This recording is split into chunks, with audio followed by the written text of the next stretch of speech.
The Cleveland Cavaliers had winning streaks of 12, 15, and most recently 16, which was snapped by the Orlando Magic. But that 16 is their new franchise record, overtaking the 15 they set to start off the year.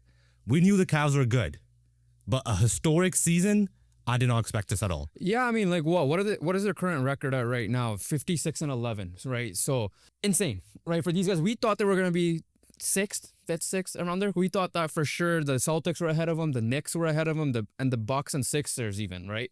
So like arguably like even play in the upper play in contention for the most part. The main change they made at the beginning of the year was Kenny Atkinson. That's what they did. They moved off of JB Bickerstaff, and listen, JB Bickerstaff did a good job building a foundation for this team, especially the young guys coming up. But they bring in Kenny Atkinson, who was recently the head coach with the Brooklyn Nets a couple of years ago with a D-Lo team, right? And then he was most recently the assistant coach with the Golden State Warriors. He comes in, implements his system, and things took off. Like, yeah, 100%. Like even at the beginning of the year, they started off 15 wins in a row. I was like, they're going to be the Atlanta Hawks from like 2016, your Toronto Raptors from 2018. Like I thought they were just going to be like a team that would just get bounced out in the second round probably. They're just not slowing down. They generally aren't. And with Kenny Atkinson, obviously, the basic stuff is like, obviously, he put his system in and all those things. But the thing that's most impressive, and I feel like he put an emphasis on, is building a relationship with the players. He has instilled confidence in Evan Mobley, right? This is the best Evan Mobley we're seeing. He's instilled confidence in Darius Garland. And there's also one thing I noticed with his rotations. He is trying to get as many players as involved, right? They have good depth. The Cleveland Cavaliers have great depth. Yeah. And he's trying to get every piece involved, especially for the regular season. Obviously, playoff time, it's going to dummy down. But Donovan Mitchell is playing 4 less minutes per game than last year. Darius Garland is playing like 3 less minutes per game last year. That's a benefit because he has a whole team bought in, which is good culture. Everyone's, in a winning culture, winning set. But number 2, a big thing is health. Because the Cleveland Cavaliers healthier years. Last year, Donovan Mitchell was out. Evan Mobley was out for a bit. I think Darius Garland was out for a bit. This year, none of their main players are out because they're not overexerted. Yeah, like they have like roughly 59 to 67 games amongst their starters. The main 4, the core 4, I would like to say. One thing about Kenny Atkinson I like is that like he makes adjustments in a sense that like when they brought in DeAndre Hunter, he was obviously, we thought, a starter that filled the role of the small forward spot. It did not work for those first couple of games. Now, obviously, he only starts when he needs to start. Now, coming off the bench, he's been amazing for them, and he could still come in and be that defensive anchor when they need him to be. Instead, he stuck with what worked, which was Mobley and Allen in the front court, Mitchell and Garland in the back court, and it's usually Max Strus that starts with them. And we saw how good Max Strus can be when he gets hot with the Miami days, even what he did with Cleveland last year specifically, right? And listen, like clearly what this guy has done, he's, like you said, the culture and everything, I 100% agree with. And let's move on to the players because this year they had 3 All-Stars, right? Which was Evan Mobley. I'm going to start off with him first. Evan Mobley is what we expected Bam Adebayo to take a step to be, in a sense that to be more aggressive offensively. Evan Mobley, this is his 3rd year, if I'm not mistaken, or 4th year? 4th year. 4th year. Like, obviously, as a rookie, when you were doing a redraft, he was going to be the first overall pick. He's still in question, even to this day right now. If you were to do a redraft last year, I mean, rookie year, I would have put Scotty Barnes still that one. It was still neck and neck between the two. But at the end of the day, he's consensus top 2 pick if you were to redraft it, right? Yeah. And obviously, they're throwing it with Cade Cunningham there. What I'm trying to say though is like last year he was not great offensively. Like he wasn't like. It was kind of like reminding you of a lot of, for me at least, I'm not saying they're the same style player of Bam Adebayo. This year, he took a step up offensively. He's played 59 games, PER of 24, and then minutes 30, but 18 points a game, which is really good for a guy who's supposed to be your defensive anchor. 3 assists, 9 boards, 56.8 from field goal, which is fine, but the 3-point is at 36.9. Here's the thing with Evan Mobley. His 3-point percentage last year wasn't actually terrible. It was like 1% worse, maybe even 1% better. It was last year's stats where he was 15 points per game. His 3-point percentage wasn't 37%. So technically, his 3-point percentage last year was better. Here's the thing with that. I don't know on how many attempts. Here's the thing. I don't know on how many attempts it was on. No, but here's the thing with that. Obviously, there was less attempts because he was injured last year. No, but he was injured last year. But like, so he's gonna take less attempts in general. no, I'm saying per game though. Yeah, it's Like still, I'm just going on per game. At the end of the day, is per game. I'm not saying the total attempts. Obviously, total attempts are going to be less. I'm speaking on per game. I don't know how many that was. I'm assuming that's lower too because you're injured. You're gonna be taking less, in my opinion. Unless math is lying to me. I would say you might be taking more because you don't want to be bruising. Either. I mean, you're the counting. You probably know better. But overall, when you're looking at Evan Mobley, he has set he's career high in points this year with 18. He is last year 15 3-point per game jump. That's obviously showing you that he wants to be better offensively. He's doing all of this without losing his defensive abilities because he's still, one of the best defensive. Still in conversation for deep point now, especially when B's up. Exactly, yeah. He's still one of the best defensive big men in the game. So he is not losing who he is, and he's adding on to that, which is huge. And the thing I want to say with Evan Mobley is, to me, this guy, it was just like you said with the Bam Adebayo thing. It just felt like he was just, just holding himself back, right? He was just not letting his whole potential go. And this year, credit to him, credit to Kenny Atkinson as well. We're seeing this guy flourish. And soon, very soon, I think this guy should be, a 2010 player with high, 55 plus field goal percentage, in my opinion. Next player I want to talk about, all-star as well, Darius Garland. The guy took another step this year. He's in contention. I'm not saying he's going to win it at the moment. At the clutch player of the year, especially how his season started that way. People are saying him and Donovan Mitchell might not work. Listen, we'll see playoff time when it comes to their size. That's my concerns, which we'll get into. One of my concerns, which we'll get into later.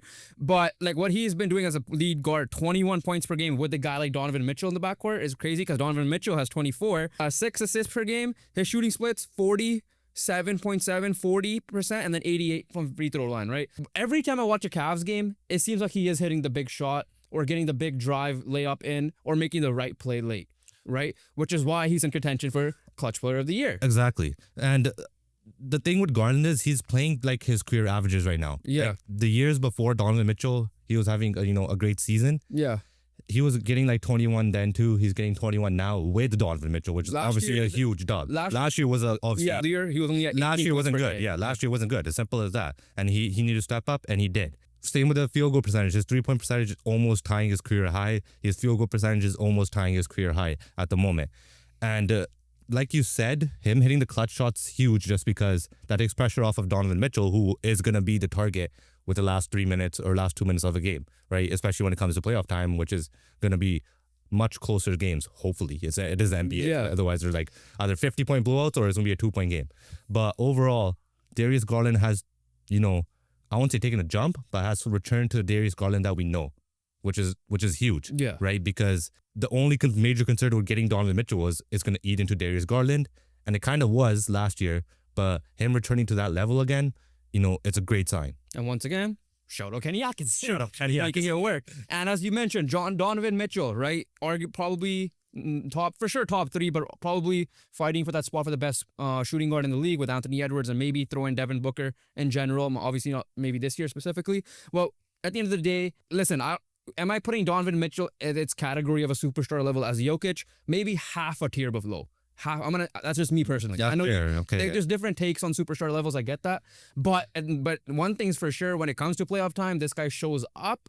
And even last year, while being some games he was injured, he had to sit out, obviously. But even when he was on the court, a little bit hobbled, the guy was making big shot after big shot, and we saw that in the bubble with the Jamal Murray showdown when he was in Utah.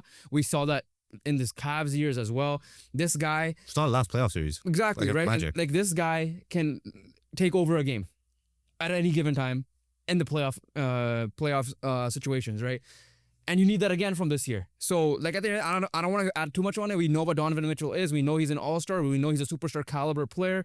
And we know what he should and will bring when it comes to playoff time with this team. Again, 24 points per game. With this team, that's really good. And obviously, he's bought in. Obviously, people are going to pick on him and Garland when it comes to the defensive side of things. And I feel like they're handling their own, right? At the end of the day. There's not much you can say. Yeah, no, that's the biggest thing. He at the end of the day, he's one of the players that you're going to trust in these situations. And he had to adapt his game a little bit. Obviously, playing less minutes is not, fun. I'm assuming everyone wants to play everything. But when you look at the New York Knicks situation in terms of Mikal Bridges has come out and said, I'm assuming I'm not getting sent-held here, but I think I've read that right, where he said, we need to cut down the minutes. Yeah, he did say we need to cut down the minutes. they're having success in their own ways. Don't get me wrong. Like the Knicks are doing great, but the Cavs had like, injury issues. Yeah. Example of that coming off of this year. And Atkinson just, including all of the depth has helped just the big stars because the depth is playing good. Yeah. Right? Which means less from Donovan Mitchell, which means his numbers are going to be a little bit lower. His efficiencies are a little bit lower than, his usual thing, but I'm not worried about that because his touches are taken away a little bit. But it doesn't matter because everyone's involved. Listen, minutes being less now, it's more better It's for your gonna body in the increase, playoffs when you need to play Atkinson 4 said, like Atkinson said, he's gonna have to cut down some minutes. He's like gonna be hard conversations with like some of the debt guys. But Donovan Mitchell is gonna be playing 35, 36 40, minutes, maybe even 40. Yeah. All right, Garland's gonna be playing up there, and then Mobley's gonna be playing up to like 40 minutes a night in the playoffs. So I'm going to touch on the role players very quickly. First off, Jared Allen, the fact that you're making a 2 big man combo work is good for them. It obviously works out when Mobley can stretch the floor out there. We know what he's like. He's one of the most efficient centers in the game we have is 70%. The guy will rebound. The guy will block shots, right? In my opinion, one of the more underrated big men in the league. Next up, guys that have stepped up this year. Obviously, Dean Wade has been there. We already talked about Max Strus being in the starting lineup as well. But a guy in former Cavalier, Virginia Cavalier that is, Ty Jerome, found a home in Cleveland, and this guy off the bench has been very good, right? Like 50%, 43.5%, right? That's field goal and 3-point percentage. His 12 points per game for a guy like him coming off the bench. And then you on top of that, you add a guy at the deadline, which I loved Cleveland adding him, DeAndre Hunter. They didn't have to give too much to get him in the first place. Yes, he was supposed to be your starter, but what he's doing off the bench, again, another Cavalier, right? I saw a post where his stats, his time as a Cavalier is insane. Obviously, forgetting the fact that I forgot the Virginia was Cavaliers as well. But going back to on topic here, this guy off the bench has been amazing for them. He will still be provide the defensive versatility when he needs to, and the depth, like you said, is insane.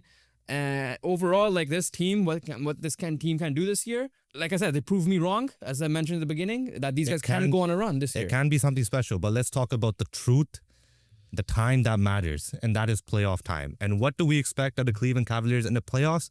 There is still some question marks or slash worries that we have personally. And the biggest one I'm going to start off with is perimeter defense and obviously the lack of size at their 1 and 2. Listen, we might be nitpicking a little bit. Especially we have to nitpick. Yeah, especially when it comes to just because a team that has been this good that it did not show too many weaknesses throughout this specific year, right?